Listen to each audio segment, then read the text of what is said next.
अभी तक हम लोगों ने पढ़ा था रोजगार के प्रतिष्ठित सिद्धांत, और रोजगार का प्रतिष्ठित सिद्धांत के आज हम लास्ट पॉइंट पर पहुँचे हैं। और आज हम पढ़ेंगे रोजगार के प्रतिष्ठित सिद्धांत की आलोचनाएं। तो आज ये इसका प्रतिष्ठित सिद्धांत का लास्ट बिंदु है। तो रोजगार जैसा हम जान रहे हैं कि जो प्रतिष्ठित सिद्धांत है वो 1776 से स्टार्ट होता है, और 1776 में जब स्टार्ट हुआ एडम स्मिथ की बुक आई, उसका नाम था an inquiry into the nature and cause of wealth of nations. पढ़ लेना, कई बार पढ़ा चुके, कई बार लिखा चुके हैं। तो ये आई और तभी से इसको स्टार्ट माना जाता है, और ये तब चली 1929 तक। और 1929 तक ये चली जब आई तीसा की महान मंदी। जब तीसा की महान मंदी आई, उसने इस सिद्धांत की यानी प्रतिष्ठित सिद्धांत की पूरी पोल खोल कर रख दिया। तो उसमें ये हो गया था कि जो माल है वो डंप हो गया था। रीज़न क्या था? रीज़न ये था कि जो उत्पादक थे उनको दो बातें पता थी। एक तो ये था, बातें सारी थी जो उसमें मान्यताएं थी सब पता थी, हम दो की बात कर रहे हैं। एक तो इन्होंने मान लिया था कि अति उत्पादन असंभव है। दूसरा ये माना था कि पूर्ति अपनी मांग स्वयं सृजित कर लेती है। तो पूर्ति अपनी मांग स्वयं सृजित कर लेती है, वहाँ तक तो ठीक था, लेकिन अति उत्पादन असंभव है, ये कैसे? तो दोनों एक दूसरे से रिलेटेड ही हैं। एक जैसे मैंने प्रवाह में बताया था, एक हाउस होल्ड होता है और एक इंडस्ट्री होता है। तो जो इंडस्ट्री है वो हाउस होल्ड से लेता है और हाउस होल्ड इंडस्ट्री से लेता है, यानी जो व्यक्ति होता है, जो परिवार होता है, उसका काम इससे चलता है और इसका काम इनसे चलता है। ये कैसे? ये इनको कच्चा माल या इनको श्रम कुछ न कुछ इनको ये प्रोवाइड करवाते हैं, और ये जो है इनको सामान देते हैं और उस सामान के बदले इनको पैसा दे देते हैं। तो ये जो है इनको ऐसा प्रवाह एक चलता है। तो ये पूर्ति अपनी मांग स्वयं सृजित कर लेती है। कैसे सृजित कर लेती है? कि जब इनको कोई चीज़ बनाने की बात है, ये जब कोई चीज़ बनाएंगे तो इनको जो है आवश्यक होगी कच्चे माल की और श्रम की, पूंजी की, जमीन की इनको आवश्यकता होगी। और उस आवश्यकता के लिए यानी इस पूर्ति के लिए ये इनसे उसकी मांग करवाते हैं, यानी ये जो है इनसे मांग करते हैं, ये इनको पूर्ति करते हैं और ये इनसे मांग करते हैं। तो इस तरह से ये जो है पूर्ति अपनी मांग अपने आप से बना लेती है। यानी ये जो है अगर पूर्ति करेंगे, कोई सामान बनाएंगे, तो यहाँ से इन लोगों को अपने आप से यहाँ आना पड़ेगा, यानी मांग अपने आप हो जाएगी। और जब इनके पास पैसा होगा तो ये सामान भी खरीद लेंगे। तो इस तरह से ये जो है चलता रहेगा। लेकिन केन्स ने क्या कहा था कि अभी चलो इसको हम छोड़ देते हैं, अभी तो हम बैकग्राउंड पे चल रहे हैं। तो जो ये इन्होंने मान लिया था कि पूर्ति अपनी मांग स्वयं सृजित कर लेती है, अर्थात जितना हम बनाएंगे उसमें कहीं बाधा नहीं आएगी, रुक जाएगी। और अति उत्पादन असंभव है, अति उत्पादन हो ही नहीं सकता है। जब अति उत्पादन असंभव है तो ये आंख बंद करके प्रोडक्शन करते जा रहे थे। सारे उद्योगपति जो सारे उद्यमी थे वो आंख बंद करके उत्पादन करते जा रहे 1929 आ गए। 1929 जब आई तब पता चला ये तो सारा गड़बड़ हो गया। क्यों? क्योंकि डंप हो गया, सारा माल डंप हो गया। सारा माल डंप हो गया यानी ये जो है पूर्ति का काम चलता रहा, पूर्ति चलती रही, लेकिन डिमांड नहीं हुई। डिमांड बंद, पूर्ति चल रही है, अपनी स्पीड में चल रही है। क्योंकि मान लिया ना कि पूर्ति अपनी मांग स्वयं बना लेगी, लेकिन यहाँ नहीं बना पाई। इसी का रीज़न हुआ डंप हो गया। और क्योंकि लोगों के पास बचा नहीं, क्रय शक्ति नहीं बची, लोगों के पास खरीदने के लिए पैसा नहीं बचा। तो फिर उन्होंने जब 1930 तक ये पूरा डंप हो गया, और डंप हो गया तो समस्या खड़ी हो गई। ना तो इनके पास, उद्यमियों के पास बनाने के लिए कुछ बचा, और ना तो इनके पास खरीदने को कुछ बचा। दोनों लोग कंगाल। तो दोनों लोग जब कुछ नहीं बचा, फिर क्या करते कीन्स आ गए। कीन्स हीरो बन के आ गए और उन्होंने 1936 में एक बुक प्रकाशित की। बुक का नाम था general theory of employment, interest and money. ये पुस्तक आई और उस पुस्तक में इन्होंने अपना सिद्धांत तो दिया ही दिया, इनकी आलोचनाएं भी बहुत सारी कर डाली। किसकी? प्रतिष्ठित सिद्धांत की। तो सिद्धांत को हम बाद में पढ़ेंगे, पहले आलोचनाएं पढ़ लेते हैं। आलोचनाओं में सबसे पहले पूर्ति अपनी मांग स्वयं सृजित नहीं करती, बल्कि मांग अपनी पूर्ति स्वयं सृजित करती है। तो पूर्ति अपनी मांग स्वयं सृजित नहीं करती, बल्कि मांग अपनी पूर्ति स्वयं सृजित करती है। उसके लिए कैसे? कि यहाँ पर देखो क्या कह रहे हैं ये, जब हम कोई चीज बनाने चलेंगे तो लोग अपने आप से यहाँ आ जाएंगे, यानी अपने आप डिमांड हो जाएगी। यानी काम करेंगे पैसा मिल जाएगा, कच्चा माल देंगे पैसा मिल जाएगा। लेकिन ऐसा कीन्स कहते हैं नहीं होता। कीन्स कहते हैं कि जब डिमांड होगी यानी मांग होगी तब पूर्ति होगी। जब मांग होगी तो क्या करेंगे? जब मांग होगी यानी ये काम करेंगे तब इनके पास पैसा आएगा। जब ये पहले काम करेंगे यानी डिमांड करेंगे तब इनके पास पैसा आएगा, और जब ये पैसा आएगा तब ये इससे सामान खरीदेंगे, और तब इस तरह से ये चलता रहेगा। इस तरह से एक सर्कुलेशन चलता रहेगा, एक आय का प्रवाह बन जाएगा। तो इस तरह से हमने देखा कि पूर्ति अपनी मांग स्वयं नहीं सृजित करती, बल्कि मांग अपनी पूर्ति स्वयं सृजित करती है। अब चलो दूसरा देख लेते हैं, मजदूरी दरों में कटौती गलत। मजदूरी दरों में जो कटौती है वो गलत। अभी हमने पढ़ा था ना, जो ये पीगू का सिद्धांत है।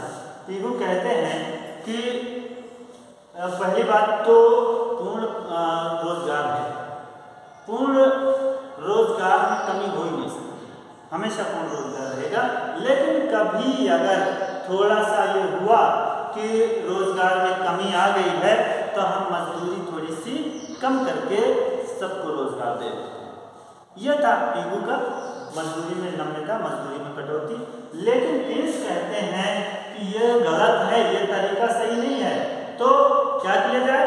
कीन्स ने कहा उसके लिए सरकार का हस्तक्षेप जरूरी है। सरकार को आगे आना चाहिए, सरकार को राजकोषीय नीति और मौद्रिक नीति लेकर के आना चाहिए, और इससे लोगों को रोजगार दे, यानी मजदूरी में कमी ना करे, बल्कि राजकोषीय नीति और मौद्रिक नीति की सहायता से रोजगार में वृद्धि करें, रोजगार को बढ़ाएं। तो ये जो मजदूरी दरों में कटौती है वो इसने गलत माना। और राज्य का हस्तक्षेप जरूरी, यही जो राज्य का हस्तक्षेप जरूरी, क्योंकि प्रतिष्ठित सिद्धांत ने कहा था कि जो राज्य है उसको कोई हस्तक्षेप करने की जरूरत नहीं है। सारी की सारी जो व्यवस्थाएं अपने आप हो जाएगी। जैसे एडम स्मिथ का इनविजिबल हैंड्स, यानी जो दिखाई नहीं देता है, मांग और पूर्ति की जो शक्तियां होती हैं वो अपने आप से सब समायोजित कर लेती हैं। तो उन्होंने कहा लेसेस फेयर, यानी सरकार का हस्तक्षेप बिल्कुल नहीं होना चाहिए। तो कीन्स ने क्या कहा? मौद्रिक और राजकोषीय नीतियों के रूप में सरकार का हस्तक्षेप जरूर होना चाहिए। और I=S, यानी I और S में समानता ब्याज दर से नहीं बल्कि आय से होता है। यहाँ पे हमने क्या पढ़ा था? I function of R, S function of R, यानी जो निवेश है उसका ब्याज दर से उल्टा संबंध है। यानी ब्याज दर बढ़ेगी तो निवेश घट जाएगा, और ब्याज दर घटेगी तो निवेश बढ़ जाएगा। ऐसा ही बचत के साथ, अगर ब्याज दर बढ़ेगी तो बचत बढ़ जाएगी, ब्याज दर घटेगी तो बचत भी घट जाएगी, यानी बचत के साथ ब्याज दर का सीधा संबंध है। तो लेकिन कीन्स ने क्या कहा? कीन्स ने कहा कि जो निवेश है वो केवल ब्याज दर पे नहीं बल्कि पूंजी की सीमांत उत्पादकता पर भी निर्भर करता है, मार्जिनल एफिशिएंसी ऑफ कैपिटल पर भी निर्भर करता है। यानी वो ये देखता है कि जो हम लागत लगा रहे हैं, जो हम पूंजी लगा रहे हैं, उस पूंजी में हमें उत्पादन कितना मिलेगा। अगर उत्पादन ज़्यादा मिलेगा या ब्याज दर से ज़्यादा मिलेगा तो वो फिर भी निवेश करेगा, और अगर उसको उत्पादन कम मिल रहा है तो वो निवेश कम करेगा। और इसके अलावा जो बचत है, बचत ब्याज दर और आय दोनों पर निर्भर करती है। अगर हमारी आय ज़्यादा है तो बचत ज़्यादा होगी, आय कम है तो बचत कम होगी। वैसा ही ब्याज दर का जो पहले का है वो पहले ही आपको पता है। अब हम अगला देखते हैं। तो इस तरह से जो बचत और निवेश है उसमें समानता केवल ब्याज दर से नहीं बल्कि पूंजी की सीमांत उत्पादकता और आय का भी उसमें रोल है। वास्तविक एवं मौद्रिक क्षेत्रों का सह अस्तित्व। अर्थव्यवस्था में मौद्रिक और राजकोषीय वास्तविक और मौद्रिक क्षेत्रों का सह अस्तित्व है, ये कभी अलग हो ही नहीं सकता है। जैसा कि प्रतिष्ठित सिद्धांत में हमने पढ़ा था कि जो ये वस्तु बाजार है जैसे वो equal to function of N, यानी जो उत्पादन है वो रोजगार का फलन है। ये वस्तु बाजार में है जिसको हम वास्तविक क्षेत्र कहते हैं। और मौद्रिक बाजार में पीवी इक्वल टू एमवी था। और श्रम बाजार में क्या था? श्रम बाजार में ये था कि जो W/P DL equal to function of W/P, SL equal to S equal to function of W/P, यानी जो श्रमिकों की मांग है वो वास्तविक मजदूरी का फलन है और जो श्रमिकों की पूर्ति है वो भी श्रमिकों वास्तविक मजदूरी का फलन है। तो ये उसको उन्होंने पूरी कैटेगराइज कर दिया था, लेकिन केन्स ने ऐसी कोई कैटेगरी नहीं बनाई। केन्स जो है वो अपना एक सिद्धांत दिए, प्रभावपूर्ण मांग का सिद्धांत। और प्रभावपूर्ण मांग के सिद्धांत में उन्होंने कहीं भी ऐसा ये नहीं किया कि ये वास्तविक क्षेत्र है, कि मौद्रिक क्षेत्र है या ये श्रम क्षेत्र है। उन्होंने ऐसा कुछ भी नहीं कहा। तो ये जो है सह अस्तित्व है, इनको अलग नहीं किया जा सकता है। दीर्घकालीन विश्लेषण अनुपयुक्त। दीर्घकालीन विश्लेषण ये इसको हम लोग पढ़ चुके हैं माइक्रो इकोनॉमिक्स में, पिछले क्लास में पढ़ चुके हैं। ये दीर्घकाल वो है कि जब हम उत्पादन के सारे साधनों में परिवर्तन कर देते हैं, यानी उत्पादन के जब सारे साधन परिवर्तित हो जाते हैं तो वो दीर्घकाल होता है। और जब उत्पादन के कुछ साधनों को स्थिर रख करके कुछ साधनों में परिवर्तन करके उत्पादन किया जाता है तो वो अल्पकाल होता है। लेकिन केन्स इस प्रतिष्ठित सिद्धांत पूरी तरह दीर्घकाल पर आधारित है। लेकिन केन्स ने कहा दीर्घकाल में तो हम मर जाते हैं, we are die in the long term, तो हम सब तो दीर्घकाल में मर जाते हैं, फिर उसका कोई मतलब नहीं रह जाता। तो इसलिए केन्स ने अपना पूरा सिद्धांत अल्पकालीन विश्लेषण पर दिया, यानी केन्स का हर पूरा सिद्धांत अल्पकालीन विश्लेषण पर आधारित है। तो और दीर्घकालीन विश्लेषण मौद्रिक एवं राजकोषीय नीतियां आवश्यक। केन्स कहते हैं अगर अर्थव्यवस्था को चलाना है सुचारू रूप से तो हमें अल्पकाल तो हमें राजकोषीय नीति और मौद्रिक नीति को रखना होगा, यानी सरकार का अस्तित्व होना जरूरी है। कि अगर अर्थव्यवस्था में बेरोजगारी है या महंगाई है तो सरकार उसको राजकोषीय नीति और मौद्रिक नीति के द्वारा समायोजित करती है। तो सरकार का अस्तित्व होना जरूरी है। जबकि प्रतिष्ठित सिद्धांत ने कहा था कि जो सरकार का हस्तक्षेप है वो नहीं होना चाहिए, यानी लेसेस फेयर इकोनॉमी होनी चाहिए। तो ये हो गया पूर्ण रोजगार असंभव है। पूर्ण रोजगार के जो प्रतिष्ठित सिद्धांत पढ़ा था वो इस मान्यता पर आधारित है कि अर्थव्यवस्था में पूर्ण रोजगार की स्थिति रहती है। अगर कभी अर्थव्यवस्था में बेरोजगारी आई तो मजदूरी में थोड़ी सी कटौती करके सबको रोजगार दे देते हैं, तो पूर्ण रोजगार फिर से आ जाता है। लेकिन केन्स कहते हैं कि पूर्ण रोजगार हो ही नहीं सकता है। केन्स के विश्लेषण में आप आंशिक रोजगार पढ़ेंगे, यानी कि अर्थव्यवस्था में अगर हम कुल मांग को थोड़ा सा और बढ़ाएंगे तब कहीं जाकर के पूर्ण रोजगार होगा, लेकिन वह स्थिति कुछ समय के लिए है। यानी जब हम देखते हैं कि अर्थव्यवस्था में समस्याएं ज़्यादा हैं तब बढ़ाते हैं, और कुल मांग को हमेशा बढ़ा के रखना ये उचित नहीं है, ना कर पाएंगे। तो आंशिक रोजगार विश्लेषण पर ये आधारित है।